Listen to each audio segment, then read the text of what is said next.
ഇന്ന് ഒന്നാം ഓണമാണല്ലേ, ഉത്രാടം. അപ്പോൾ എല്ലാവരും തിരക്കിലായിരിക്കും. നിങ്ങൾ ബിസിയൊക്കെ കഴിഞ്ഞിട്ട് അടിപൊളി ടേസ്റ്റായിട്ടുള്ള സദ്യ നാളെ പ്രിപ്പയർ ചെയ്യാൻ വേണ്ടിയിട്ടുള്ള തിരക്കിലായിരിക്കുമല്ലേ. അപ്പോൾ നമുക്കിന്ന് തിരുവനന്തപുരംകാരുടെ സദ്യ സ്പെഷ്യലും അവരുടെ ഒരു സിഗ്നേച്ചർ ഐറ്റവും കൂടെയായ വടക്കൂട്ട് കറിയാണ് ഇന്നത്തെ നമ്മുടെ റെസിപ്പി കേട്ടോ. അടിപൊളി ടേസ്റ്റാണ്, കെങ്കേമനും നല്ല രുചികരവുമായ ഈസി ആയിട്ടുള്ളൊരു റെസിപ്പിയാണ് കേട്ടോ. അപ്പോൾ എല്ലാവർക്കും ഹാപ്പി ഓണം പറഞ്ഞുകൊണ്ട് നമ്മുടെ റെസിപ്പിയിലേക്ക് കടന്നാലോ. വളരെ ടേസ്റ്റുള്ളൊരു ഐറ്റമാണിത്.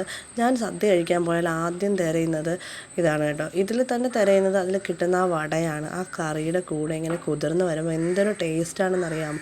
അപ്പോൾ ഇതിന് വേണ്ടി കുതിർത്ത് വെച്ച ഉഴുന്ന് നന്നായിട്ടൊന്ന് ഉപ്പും കുരുമുളകും ചേർത്ത് വടയ്ക്ക് നമ്മൾ ബ്ലെൻഡ് ചെയ്യുന്ന പോലെ നന്നായിട്ട് ബ്ലെൻഡ് ചെയ്തെടുക്കണം. വേറെ ഒന്നും ചേർക്കേണ്ട കാര്യമില്ല. ഇതിൽ ഉപ്പും കുരുമുളകും മാത്രം ചേർത്താൽ മതി. വടയ്ക്ക് ഏതൊരു കൺസിസ്റ്റൻസി ആണെന്ന് പ്രത്യേകം പറയണ്ടല്ലോ. ഒരു അര സ്പൂൺ വെള്ളമൊക്കെ ഒഴിച്ചിട്ട് കുറേശ്ശെ ഇങ്ങനെ അരച്ചെടുത്താൽ മതി. എന്നിട്ട് കുട്ടി കുട്ടി ബോൾസ് ആക്കിയിട്ടാണ് നമ്മൾ ഇതൊന്ന് ഫ്രൈ ചെയ്തെടുക്കുന്നത്. വളരെ ചെറിയ ബോൾസ് ആക്കിയാൽ മതി. കാരണം നമ്മളിത് കറിയിലിടുമ്പോഴത്തേനും അതിൽ ആ കുറുകിയ ചാറൊക്കെ ചേർന്നിട്ട് നല്ലതായിട്ട് ഇത് പെരുകി വരും കേട്ടോ. അതുകൊണ്ട് അതുകൊണ്ട് നമ്മളിത് ആ വടയെല്ലാം റെഡിയാക്കി നമ്മൾ മാറ്റി വെച്ചിട്ടുണ്ട്. ഇത് ഇങ്ങനെ റെഡിയാക്കി വെച്ചാൽ തന്നെ കിട്ടൂല കേട്ടോ. എല്ലാവരും നുള്ളി പെറുക്കി കഴിച്ചുകൊണ്ടിരിക്കും. അതിനുവേണ്ടി നമ്മളിനിതാ അതിൻ്റെ റെസിപ്പിയിലേക്ക് പോവാണ്.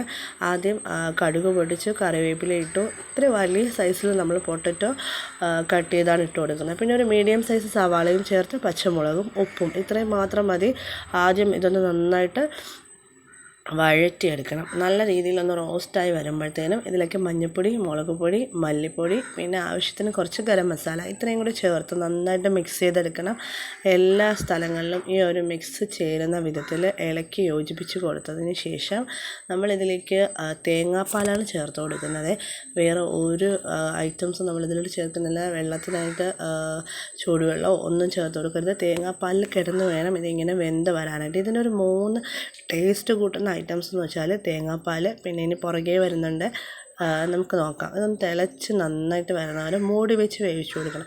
ആ പീസസൊക്കെ ഒന്ന് വെന്ത് ആ കറി ഇത്തിരി മുന്നിട്ട് നിൽക്കണം കേട്ടോ തേങ്ങാപ്പാൽ. എന്നാലേ ആ ഒരു നമ്മൾ വടയും കൂടെ ചേർക്കുമ്പോഴത്തേനും ഈ ചാറ് മുഴുവൻ ഇങ്ങനെ വട വലിച്ചെടുത്തിട്ട് ഇങ്ങനെ കുതിർന്നവരെയാണ് ചെയ്യുന്നത്. ഇതാണ് നമ്മുടെ രണ്ടാമത്തെ ഐറ്റം, കാഷ്യൂനട്ട്. ഇത് നല്ലൊരു ടേസ്റ്റിയാണ്. അതിൽ നിന്ന് ഇങ്ങനെ എടുത്ത് കഴിക്കാനായിട്ട് നല്ല ടേസ്റ്റാണ്. അപ്പോൾ 2 ഐറ്റം ആയിട്ടുണ്ട്. ഇനി നമ്മുടെ ലാസ്റ്റ് ഐറ്റമായ കറി റെഡിയായി വരുമ്പോഴത്തേനും ഉപ്പൊക്കെ പാകത്തിനുണ്ടോ എന്ന് നോക്കിയിട്ട് നമ്മൾ നേരത്തെ മേക്ക് ചെയ്ത് വെച്ചിരിക്കുന്ന ഈ വടയും കൂടെ ചേർത്ത് കഴിഞ്ഞാൽ നമ്മുടെ സിമ്പിളായിട്ടുള്ള വടക്കൂട്ട് കറി റെഡി ആയിട്ടുണ്ട്. വളരെ രുചികരമാണ്. അപ്പോൾ ഓണത്തിന് നിങ്ങളുടെ സ്പെഷ്യൽ ഇതോടെ ചേർത്തോളൂ. അടിപൊളി ടേസ്റ്റാണ്. ഇതിന് നമുക്ക് കുറച്ച് നേരം ഒന്ന് മാറ്റി വെച്ചതിന് ശേഷം മാത്രമേ ഉപയോഗിക്കാൻ പറ്റുള്ളൂ. ഇല്ലെങ്കിൽ ആ വടയുടെ ആ ഒരു കൺസിസ്റ്റൻസി ഒന്നും മാറില്ല.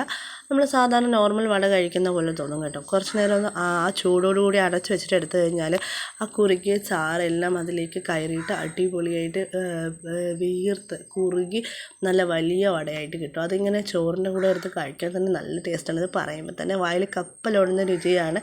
അപ്പോൾ എല്ലാവരും ഒന്ന് ട്രൈ ചെയ്ത് നോക്കണം. അടിപൊളി ടേസ്റ്റി ആയിട്ടുള്ള വടക്കൂട്ട് കറിയാണ് നമ്മുടെ ഓണത്തിന് സ്പെഷ്യൽ തിരുവനന്തപുരം റെസിപ്പീസും അതുപോലെ മറ്റ് ജില്ലക്കാരെ ഒഴിവാക്കിയല്ല പറയുന്നത്. നല്ല അടിപൊളി വെറൈറ്റി ഐറ്റംസ് ഉണ്ട്. അപ്പോൾ എല്ലാവരും ട്രൈ ചെയ്ത് നോക്കിയിട്ട് ഫീഡ്ബാക്കൊക്കെ കമൻ്റായിട്ട് അറിയിക്കണം. ഓണമൊക്കെ അടിപൊളിയാക്കണം. എല്ലാ റെസിപ്പീസും ട്രൈ ചെയ്ത് നോക്കിയിട്ട് ഫീഡ്ബാക്ക് കമൻ്റായിട്ട് അറിയിക്കണം കേട്ടോ. കമൻ്റ് ഇടുന്നതിൽ പിശുക്ക് കാണിക്കരുതേ നിങ്ങൾ. കൂട്ടത്തിൽ സബ്സ്ക്രൈബും ലൈക്കും ഷെയറും കൂടെ തരണേ. നിങ്ങളുടെ സപ്പോർട്ടാണ് നമ്മുടെ ഏറ്റവും വലിയ എക്സ്പീരിയൻസ്, അല്ലെങ്കിൽ മുന്നോട്ട് പോകാൻ പറ്റുള്ളൂ. അപ്പോൾ എല്ലാവരും ട്രൈ ചെയ്ത് നോക്കിയിട്ട് ഫീഡ്ബാക്കൊക്കെ അറിയിക്കണം. ഹാപ്പി ഓണം.